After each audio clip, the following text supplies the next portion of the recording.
So we'll ask you guys a couple of questions. Know that we've got about 5 to 7 minutes in total per person, so try to keep our answers for a couple of minutes apiece. Are these both loud? What's that? Yes. Move the table? Okay. So we've got a group of loan originators. You know, we have other loan originators here in the audience, but obviously many of you or most of you guys are real estate professionals, so a lot of this will be geared towards the real estate profession. First question, if you guys could each answer, maybe 1 minute each. What are the things that you're doing to help your real estate agents get bars under contract? Thank you, good night. Yeah. Sure. So I think right now it's super important for all of us to be very diligent with the communication. I'm sure everybody up here can agree, and you guys as well. When there's pre-approval letters, I think we're all super excited about, oh, finally, you know, right? Like, let's make this happen. But sometimes it's taking that extra elbow grease to make sure we're putting in the offer correctly so that it's really gonna stick, and, you know, just making sure that they land well. So I think just upping the communication is super important right now over before. Yeah, and let's be honest, most of the buyers are sensitive to two things, at least my buyers. It's payment and it's cash, right? And to the extent that you talked about communication, being able as a lender and a realtor to talk about, hey, we have this buyer. They have a finite amount of money. They have very, very specific payment constraints. The ability to get the real estate team and the lender to help negotiate some sort of seller credit. A seller credit's gonna help a number of different things. The most important thing is it's gonna help drive their rate down to make that client hit their payment target. And it also helps, you know, alleviate some of the cash to close issues that a lot of the buyers are just very, very sensitive to. I think we have to be really super creative right now. And I'm gonna be honest, and I'm gonna out myself now. During last summer, when it was really busy and we had 15 offers coming in, I said to myself, why not get a appraisal waiver now? Like, can I get one? And so I would put in the addresses and get appraisal waivers and come in without an appraisal. I saw a website say, who's doing this? I didn't respond. Because, you know, the problem with it for some people would be you have to cancel your loan if you didn't get your offer accepted. But the reality of it was, you know, what are we gonna do? Like, how am I gonna help my clients? How am I gonna help my realtors? And just always wanting to see what are the different things that we can possibly do to be the most competitive. And so I think right now, what's really important as we see in some areas multiple offers coming back, which we knew they were gonna come back because of the lack of housing, is how, you know, like, I'll call you and say, hey, how many offers are coming in? What do we got going on? And I'm gonna look at our deal and I'm gonna restructure our deal so that we can come in. So if you're gonna tell me, I think you can't have closing costs, but I need them, I'm gonna restructure it the best I can. And how am I gonna do that? We may put less money down, we may get a gift. We're gonna do whatever we can to get that offer accepted. So I think we just really have to be creative right now and communicate really well with each other and be a team. Wow, what a great answer. I mean, I gotta follow that, really? I mean, you just gave it all up. So getting borrowers under contract today, you know, the 2-1 rate buy down has been really effective, right? Showing people that, hey, here's something that we have is gonna lower your interest rate for the first year by 2 points, and then 1 point by the second year, and you break that down on each and every property they're looking at. Another thing that I've done is I've gone back to taking paper applications. We have an incredible technology, but there's no substitute for communication. I don't just want to know their numbers. I want to know their life. I want to know what is motivating them to purchase right now in this market. Another thing that I've done to take advantage of the technology is a lot more Zoom meetings. So I'm meeting with my clients and I'm showing them their debt to income ratios. We're looking at how much money that they have, and then we're moving it around appropriately until we've come to an agreement that this is the best way to spend that money. Once we've done that, email the summary out, and of course, immediately after, forward it to their agent so their agent's in the loop and understands. After that, it's communicating with the agent. You're not alone. Your lender wants to help. And in fact, the only way that we can help you truly is to know what that situation is, what you're seeing in the market. You share that with us. We're able to strategize with you, with our mutual client, to get them under contract in this market. And it's been relatively successful. It's not super extraordinary. It's worked for years, and I think it works in every market. Listen, love, learn, execute. So that's what's working in my field anyway. Matt? Well, great. Now that all the good answers have been taken, I'll see if I can come up with something. You know, I think that one of the things that has worked for my team and I is communicating with the agent about the particular nuances of that specific client. You know, it drives me crazy when we say, hey, they're good to go up to about 500, and suddenly I'm getting a purchase and sales at 525.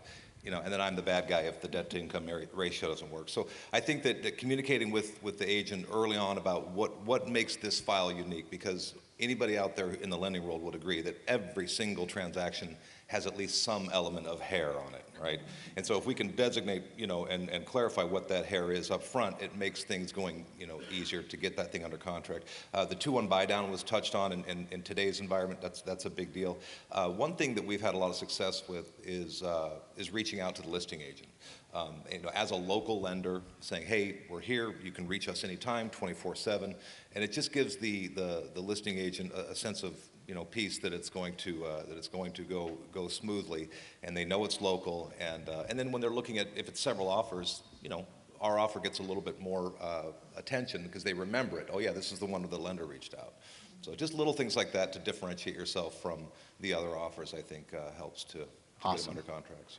So. Matt, I'll have you start this one. How do you see technology impacting the mortgage and real estate industry in the coming years? I would have prepped on these. You know, the technology is one of those things, and I heard you talk about it during your talk. I think technology is great, and I think that you can use it to sort of you know, help galvanize what you're already doing. But I can't stress enough how important it is, at least to me, to not lose that personal touch. Human beings are remarkably simple, right? We're emotionally based creatures. And I think that, you know, for me, it's about goosebumps, laughter, and tears, right? I'm not going to be here very long, and neither are you, neither are any of us. I want to have some fun while I'm here, right? And so if I can connect with these people on a personal level, that's what I aim to do. Now, if there's ways that technology can help to sort of expedite the process or streamline this, that, or the other, but there's nothing that is more comical to me than when somebody sends out one of those send-out cards. Remember those? You know, we're supposed to look like handwriting. No, and if they're one of the sponsors, I'm sorry, but it's just dog shit. Because it's not you. I mean, it's like, and I'm sorry, I'm not going to go on too long. I'll get to my points here quickly, but it's like when a husband wraps a present for his wife. Okay, it's horrible, right? I mean, we're not good. Dudes are not good at wrapping presents. But rather than paying some service to do it, we do it, and it means something because he took the time to do that. It's why I write handwritten thank you notes to every single person I talk to throughout the day. And those little personal touches, as long as they're, you know, time efficient, then I'll continue to do them. That's important to me. You know, it's like the Maya Angelou quote, right? People will remember how you made them feel, and I want to connect with people on that personal level. If technology can help to, you know, push that along, great. But I don't ever want technology to replace that. Last quick thing, Katrina Kafalides, I think you're in here somewhere. Where are you? I saw her earlier, but she sent me an email. This is great. She sent me an email like, I don't know, 15 years ago. And I opened it up and I deleted it because I knew what it was. And then my phone rings like 30 seconds later and she's like, hey, asshole, what's the deal? I'm like, what are you talking about? She's like, you deleted my email. There's no way you could have read that email that quickly. I said, yeah, I deleted it because you didn't write it. It was like a recipe for peach cobbler or some nonsense, right? And it was like a market update that had blah, blah, blah, all these other things. But she had paid for a service to do that, to send out these automated emails. And I appreciate, you know, the touch, if you will. But again, I want there to be that intimacy. I want that connection with these people. I don't want a recipe for peach cobbler, nor do I want to give one out. Anyway, okay, I'll shut up. But Yep. That's a great answer. And mine's not too far off. I mean, we have this great technology that is continually evolving. You know, at our company in particular, you know, the back-end technology is what's really important for me, because the back-end technology we have enables the support staff that helps us on a day-to-day basis do their job more efficiently. And if that's working right, we're closing early and then everybody wins, right? So in that respect, technology has been absolutely wonderful. We're a tech-forward company. and very privileged to be a part of that. But another part of that on the human connection is utilizing things like Zoom. I have a lot of clients that are not local. They're not. I'm helping people. One of my favorite clients, Piper, there you are, put you on the spot.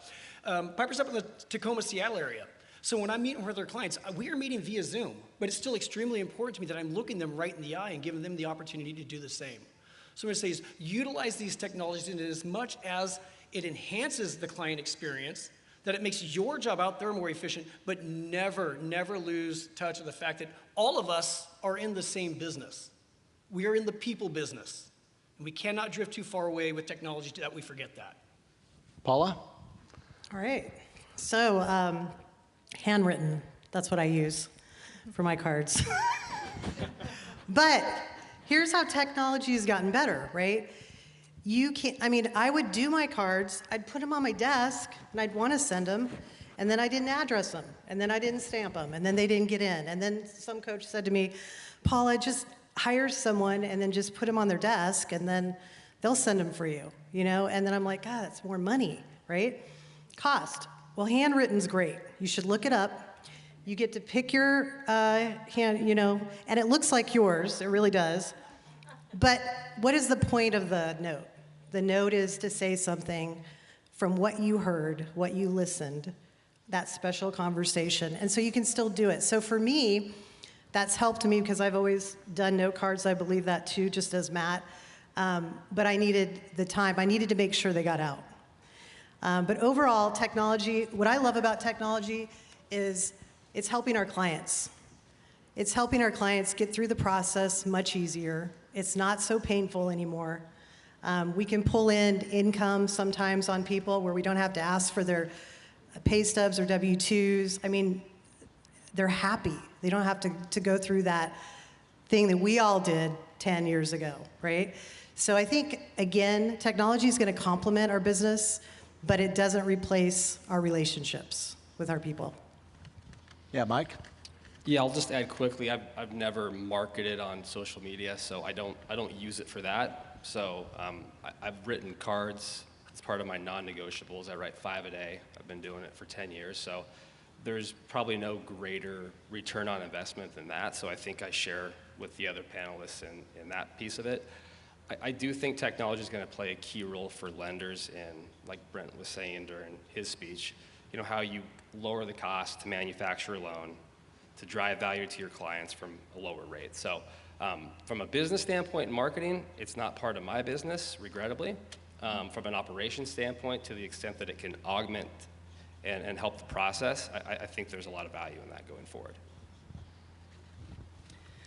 So this might sound like a HomeBot infomercial right now, but how many of you guys partner with someone or use HomeBot at all with clients?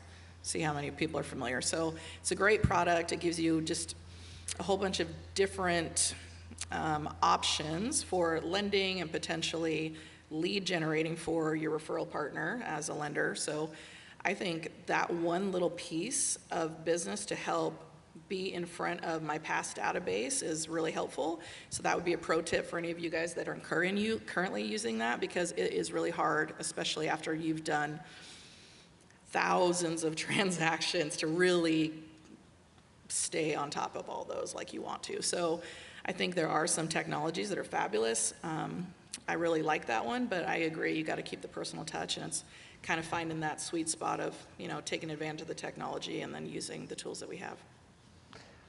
Yeah, those of you guys that aren't using HomeBot, it's got like an 86 to 88% open ratio. So when you send normal emails out, you may get 5, 6, 7% open rate. It's in the upper 80 percentile of open rates. And you can see everything the client is doing.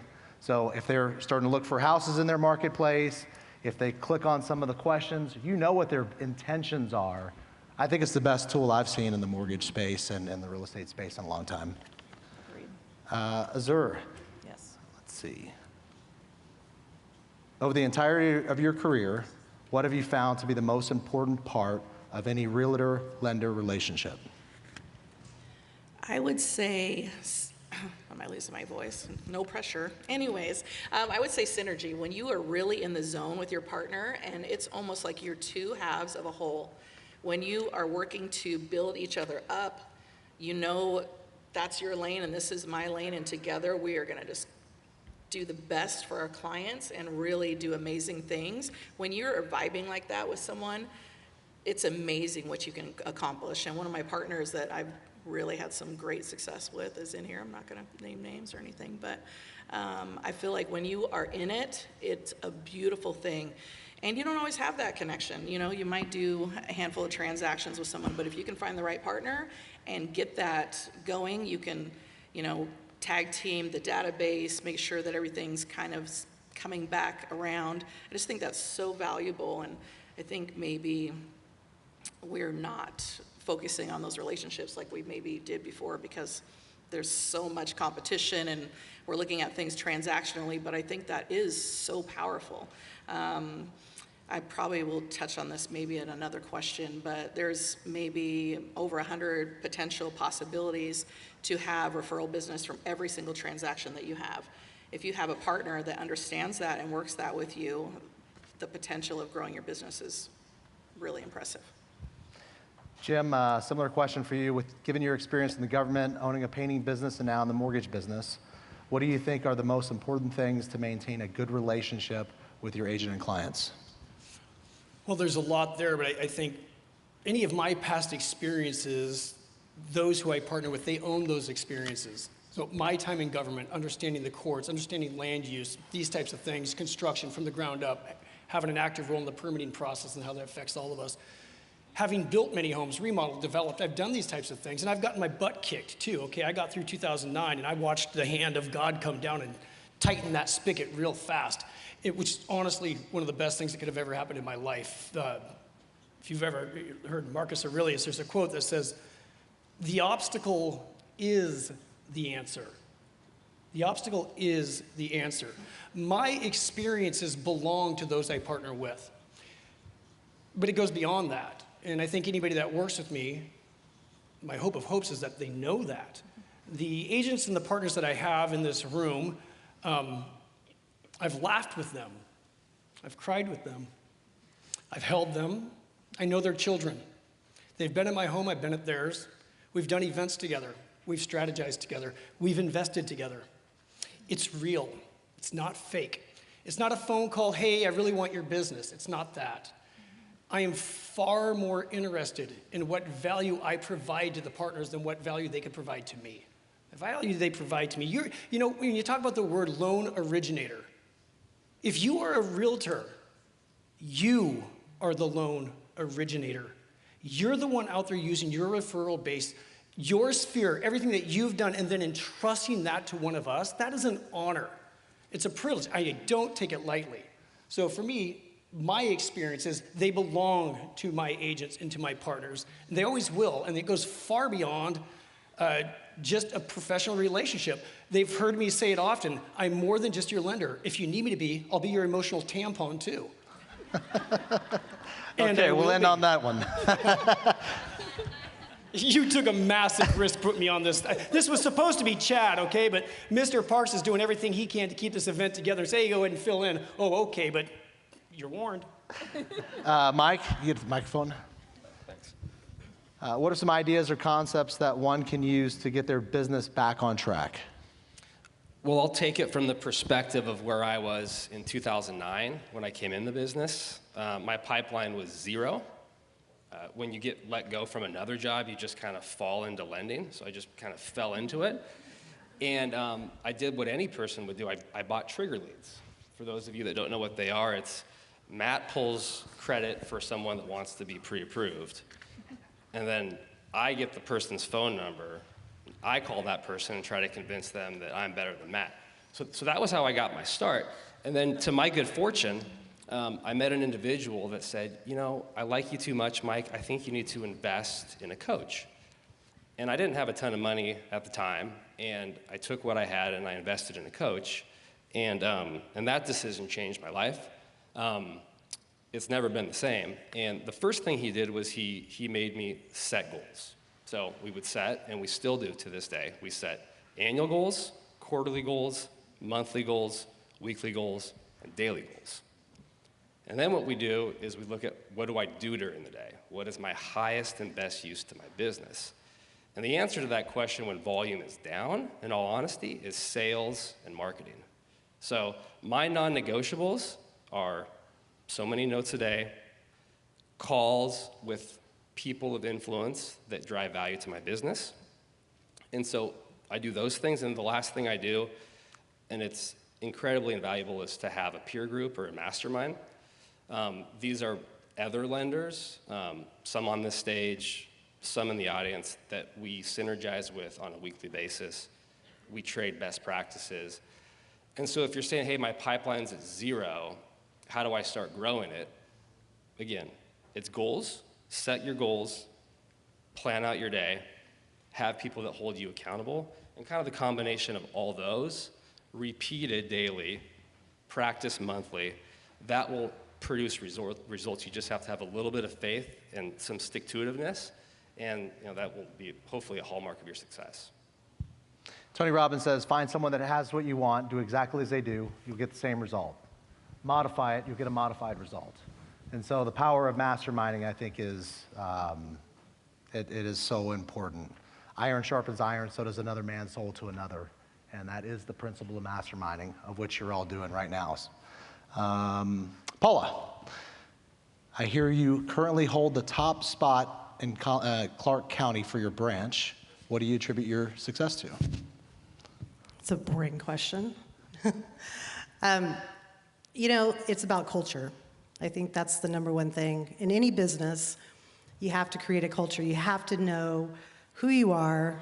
When my biggest goal was 12 years ago, I left a company and I went to Guild, and there was no Guild around this area.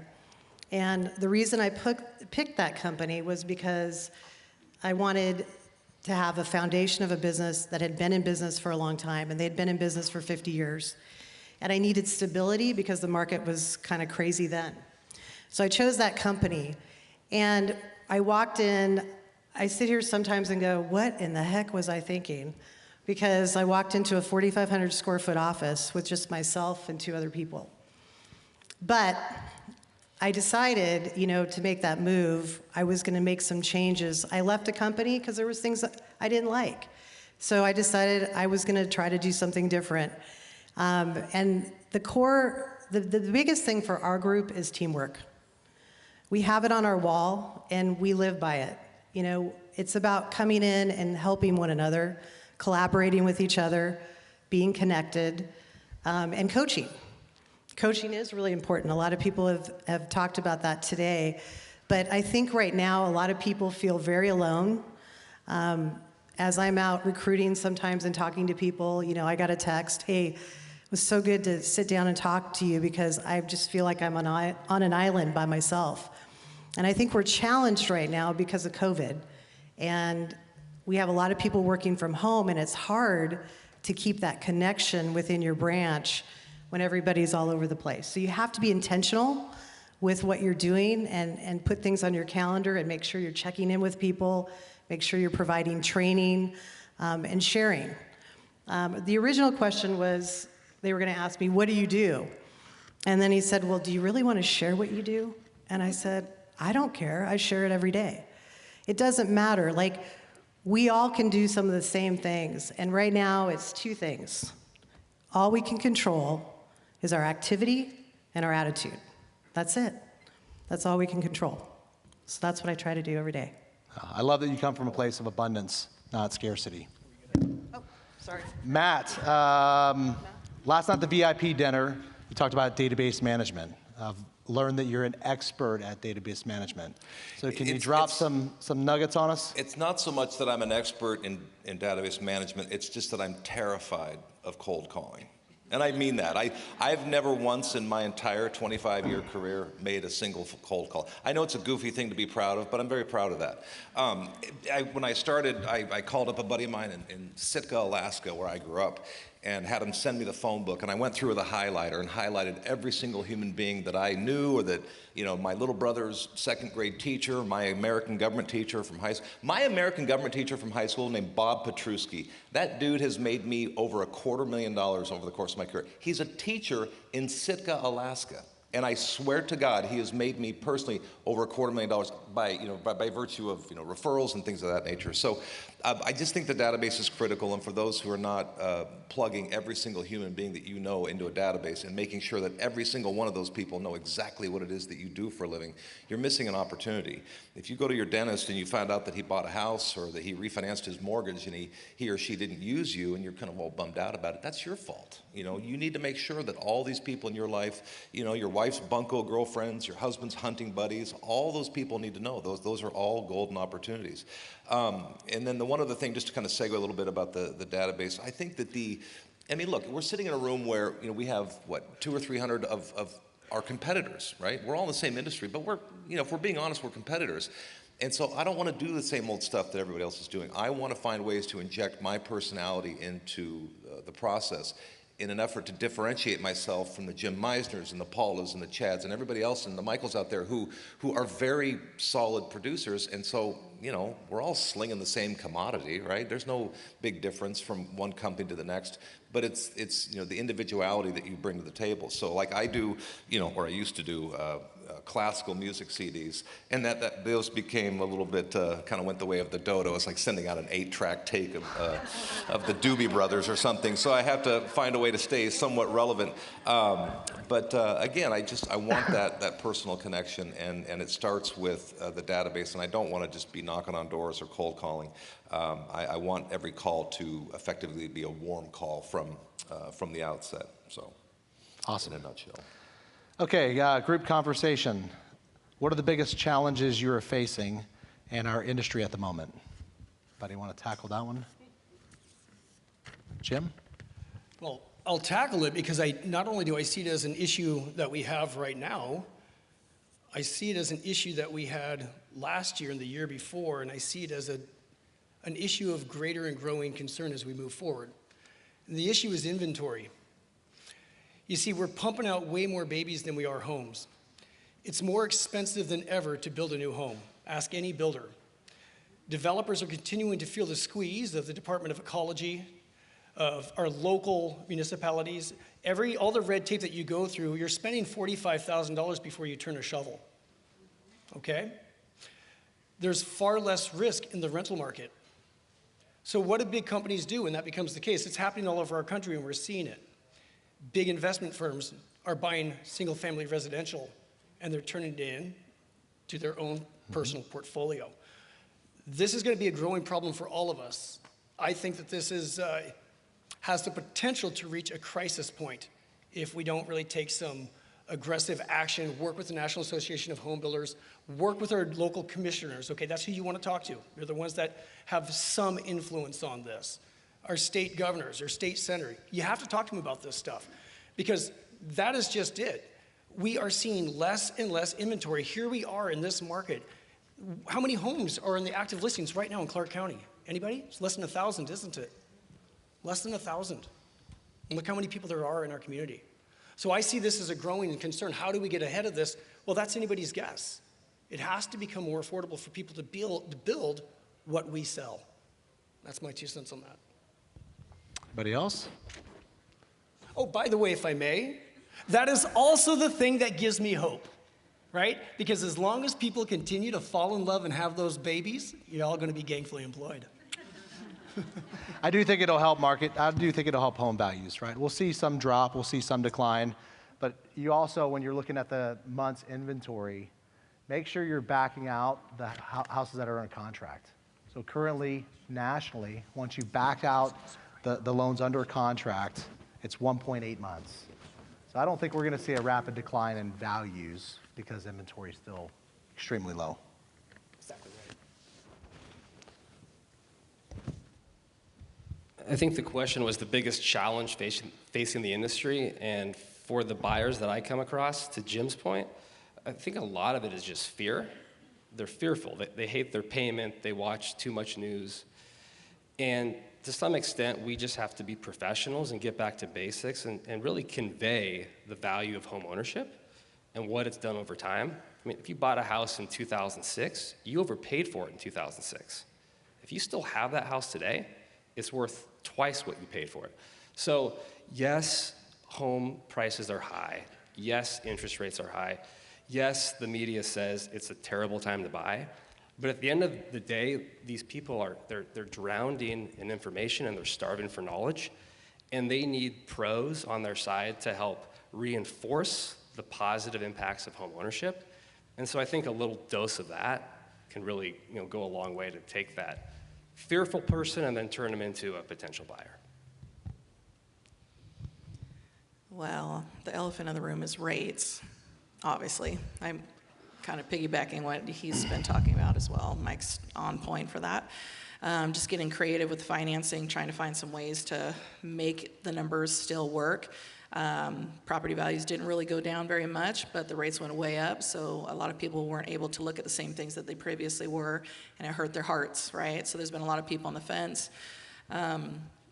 For me, I just made a recent move that reduced rates substantially. So that, for me, has got a lot of excitement, but I think we're all going to see that industry-wide, maybe in May. We just talked about this. But I think it's temporary that we're going through this. I think people are getting less afraid, and there's getting more activity right now, so I'm sure you guys are probably seeing that as well. So, at some point, they realize it is what it is, and I think, we're going to see a change if everybody can just hold on.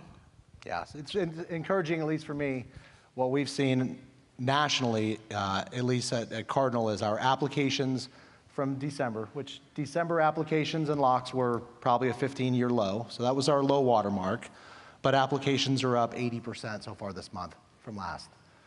Locks were up 44% this month from last, and so the furthest leading indicator for us are new applications, new loans created, and it's up significantly, which will lead to buyers coming back to the marketplace. And I do think with discounting, seller concessions, it will get buyers back in. I think it's really important for us as lenders to be there to educate your clients. I think we're more valuable now than ever because they are hearing CNBC, they are hearing the news, they're hearing all this draconian stuff of doom and gloom. But we can show them if they were going to buy a house 6 months ago or 9 months ago for $500, they'd have to pay $550 to $600. They'd have a little bit lower rate. If they bought that same house today for $500 instead of $550 or $600, with the current rate, their payment's about the same. Yet they have $50,000 to $100,000 more in equity. And additionally, the rate is a 30-year vehicle, but it's a 30-year loan, but it's not a 30-year vehicle. Anyone who's doing a loan right now will refinance that loan within 8 to 18 months. And so it is a short-term period, and then look what their equity is. And home values go up in recessions, guys. People trying to time the market, they'll miss it. Inventory staying low. They may have to go back to a place that they can't afford to pay $50,000 or $100,000 for that house in 8 to 12 months. So it's really important for us to educate those people and show them the short-term solution. How are we doing on time? Yeah? Okay, I'll finish up. We've got a couple, just 2 or 3 minutes, guys. With purchase business being down and refinance business essentially being gone, how do you balance your efforts between short-term pressure and needing business today and long-term focus of your ability to build the business? I'll just talk to that as it relates to teams. I think that all of us in here, be it a lender or a real estate agent, don't forget the importance of a team, of a solid assistant or two, or a transaction coordinator, or whatever fancy title you give them. But to me, I know what I'm good at, but more importantly, I know what I'm not good at. And there's a long list of items in this industry that I'm just not the best person to be doing that. I'm the guy that needs to be out there kissing hands and shaking babies and all that good stuff. Not really, but and delegate everything else to Tracy for this and Angela for that and Nicole, and divide and conquer so that everybody on my team is doing what they're best at and frankly what they enjoy. That allows us to just divide and conquer. And there's certain things that we just can't control. We can't control the inventory, we can't control the rates, but we can control what activities we're doing. I mean, all of us in here are a lot of the same 24 hours in a day. And so I want to do what I can to extract as much time doing what I'm good at, and everything else I want to get off my plate. So the importance of teams is to me is critical. So. I would just chime in to say that I'm always looking at the long-term game plan, because the long term creates a short term game plan. So I don't really vary that very much. I'm just consistent, and I'm ramping up my efforts to try to fill the gap. And I think consistency is the hardest when it feels slower. I feel like we work harder when we're stressed and we're busier, but when we do have more time on our hands, we take more time. So just really being efficient about your time, and the long-term play is always the best play for me. Awesome. We got 2 minutes. Anybody else? Well, I just want to copy from one of my agents that told me last summer, Tracy Burgess, she's in this room somewhere, and she said, Jim, right now I feel like I have to cut, if I was a hair stylist, I would have to cut 20 people's hair knowing that I don't get paid until after the 20th one. But I still have to cut the first 19, okay? And it starts to feel that way. So in this market, I think it's really great what you said. What worked yesterday, what you were doing, what led to the success that you have in the first place are the very same things that are going to carry you right now. Because my feeling in the market that we're currently in, I kind of see this, cartoon of a slingshot. In this point, we're pulling back. When those rates drop, watch it rock. You're going to need those assistants that Matt's talking about. And by the way, I lean on mine. We have back-end ninjas. We'd be absolutely lost without them.